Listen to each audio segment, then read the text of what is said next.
Wala po bang plano ang Malacanang, especially ang Pangulong Marcos, na magpa-hair follicle test na siyang hinihingi po para matuldukan na itong issue po ng di umano'y paggamit ng ipinagbabawal na gamot ng Nasa humihingi. Kasi po gusto Sige, niyo po, tanong ko nga, isa ka ba? Kasi we have to be specific on this. Isa ka ba sa humihingi? ang mga kababayan po natin. So, isa ka sa humihingi.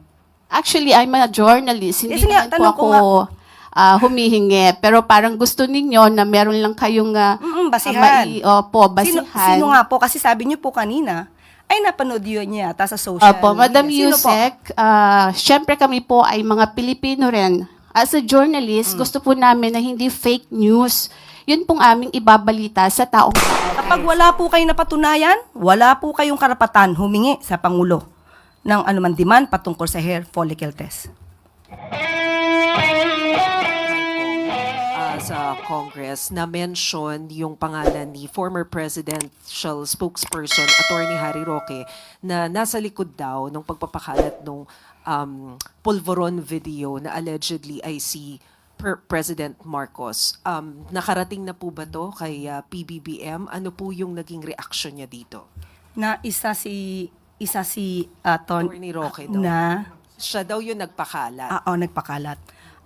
Hindi na to, bago.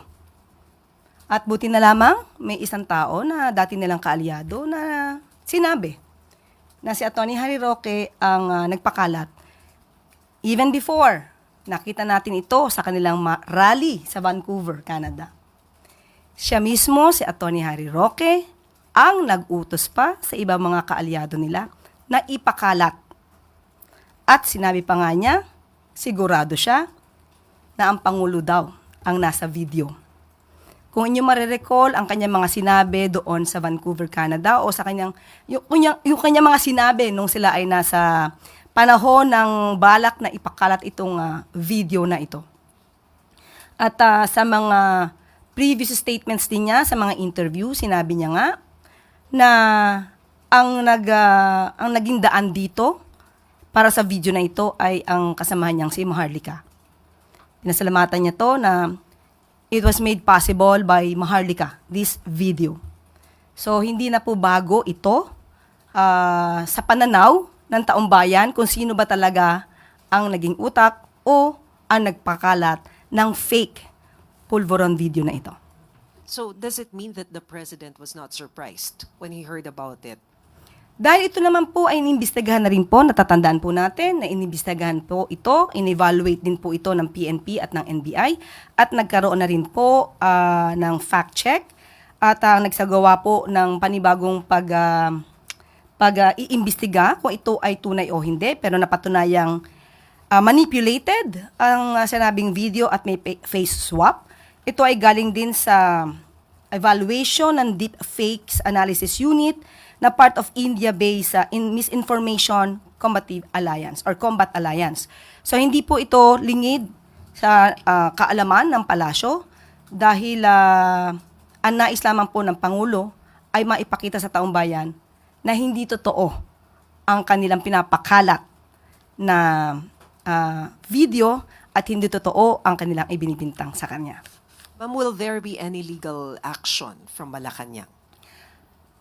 Nakausap natin ang Pangulo at sinabi po niya na hayaan na lang po natin ang ating mga law enforcement agencies, ang NBI, ang DOJ, ang magsagawa ng pag-iimbestiga patungkol dito.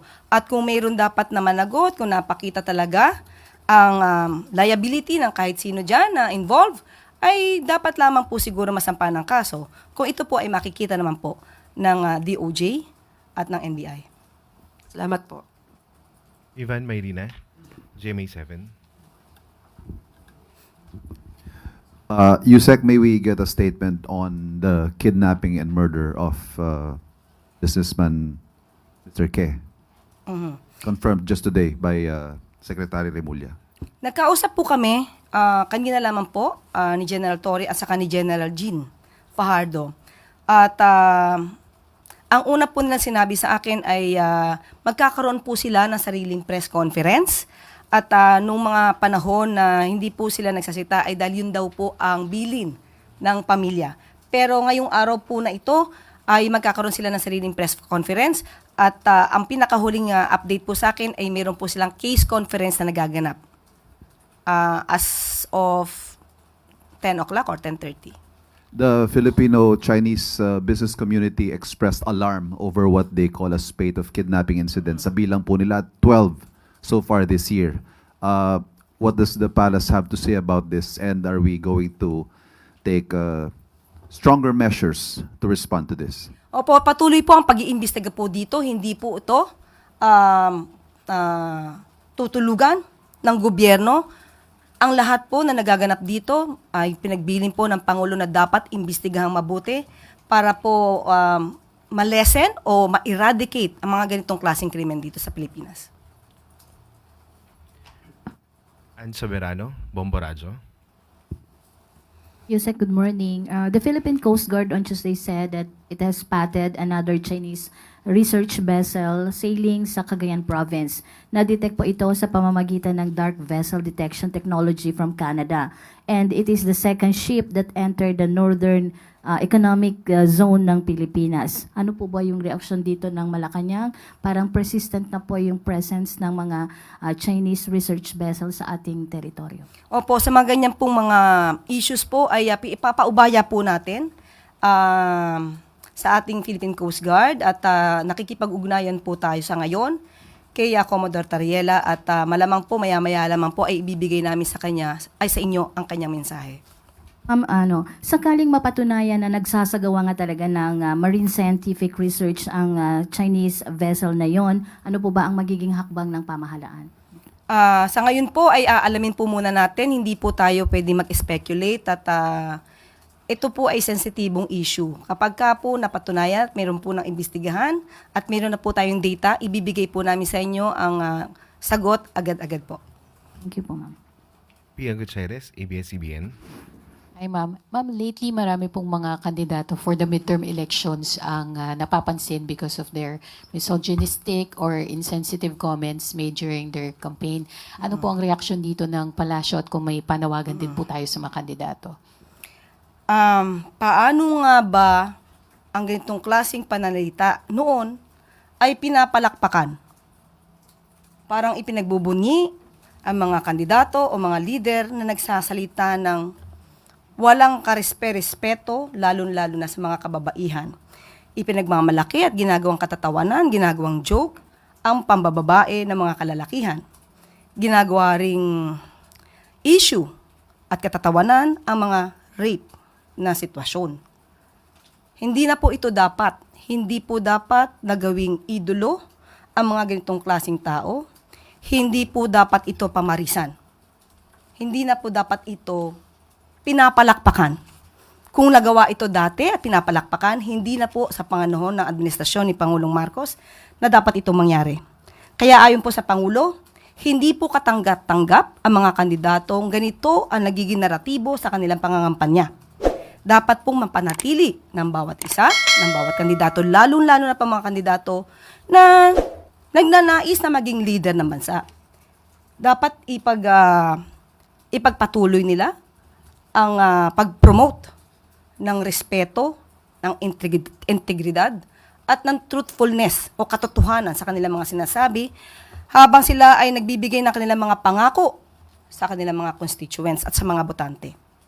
So masaya po ang Pangulo dahil po mabilis din pong umaaksyon ang COMELEC patungkol po dito sa mga walang karespe-respetong pananalita ng ibang mga kandidato. On another topic, on the tariffs din po, President Donald Trump kasi just announced a 90-day pause on the sweeping tariffs imposed on almost all countries except for China. Ano po ang reaction dito ng government? How is the government taking this? And acceptable po ba yung 10% na blanket na tariff rate for the Philippines, at least for this 90-day period? Mamaya po ay muli natin kakausapin si Secretary Go at tatanungin po natin. Natanong ko po yan kanina at sabi nga po niya ay kababasa lang po yata niya kanina ng balita at kakausapin din po niya ang Pangulo patungkol po dito. Is Romero, Philippine Star. So wala pa po tayong concrete measures on tariff sa US so far. So pinag-uusapan parang as we speak, no, Yusek. I was supposed to ask about that later. A while ago. Opo, nandito po kasi kanina si Secretary Go at siya po ang nagpaliwanag patungkol po sa mga maaaring gawing aksyon ng administrasyon patungkol po dyan. Okay. So, yeah.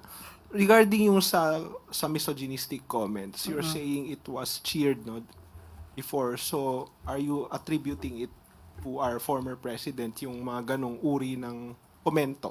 To be, para sa record lang po. Wala po akong sinasabi na particular na tao. Kung yun po ang nasa sa isip po ninyo, yan po ay karapatan nyo pong mag-isip at mag-judge kung ano man po yung nasa isip po ninyo. Okay, so the president himself said it was unacceptable, yung mga ganong uri ng mga Pananalita. komentos. Opo, sinabi niya po. At tinanong po natin siya kanina kung ano ang kanyang mensahe, yun daw po ay unacceptable. Okay, salamat po. Thank you po. Eden Santos, Net 25. Good morning po, Yusek. Balikan ko lang po yun dun sa di umano'y pulveron na video ni Pangulong Marcos. Sabi niyo po kanina ay naimbestigahan na yan, pero biglang iimbestigahan pa ng DOJ at NBI. At napatunayan na po na ito ay fake dun po sa isinagawang pagsusuri from yung Indian company. Wala po bang plano ang Malacanang, especially ang Pangulong Marcos, na magpa-hair follicle test na siyang hinihingi po para matuldukan na itong issue po ng di umano'y paggamit ng ipinagbabawal na gamot ng ating Pangulo? Sino po ba ang humihingi? Marami po sa ating mga kababayan ang sa social media na nagre-react dito po sa ipinapalabas na video na ito. Actually, parang na-die down na po ito before dahil nga sasabi nga na Malacanang it's a fake. Pero biglang nabuhay after po nung ginagawang investigasyon mismo ng Kongreso, ng Kamara. Kaya po muling lumabas itong video na ito. And sabi nga po nung vlogger na si Miss Pebbles Cunanan ay si Attorney Harry Roque, yung mastermind nitong video. Pero inamin naman ni Miss Maharlika, yung another vlogger, na parang siya yung nagbigay lang kay Attorney Roque. Kaya ang tanong ko po, sabi niyo sa social media hinihingi. Sino po in particular ang masasabi niyo sa akin na humihingi ng ganitong klaseng pag-test? Ang atin pong mga kababayan Sino na po Madam in particular? Yusek, Na po napanood pwede po niyo po? sigurong Ikaw na po ba? sige po. Kayo po ang humihingi? Okay. Para po masabi lang ninyo na mayroong humihingi. Pero Hindi. marami po sa social media So- kung kayo ay nagbabasa po sa SOCMED, Madam So, Yusek. isa ka nga sa humihingi. Kasi po gusto Sige, niyo po, tanong ko nga, isa ka ba? Kasi we have to be specific on this. Isa ka ba sa humihingi? ang mga kababayan po So, natin. isa ka sa humihingi. Actually, I'm a journalist. Hindi Yes, nga, naman po tanong ko ako humihingi. Pero parang gusto ninyo na meron lang kayong Basihan.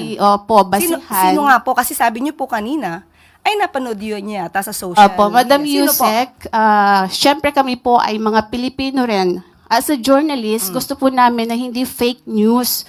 Yun pong aming ibabalita sa taong bayan. Okay, so humihingi po.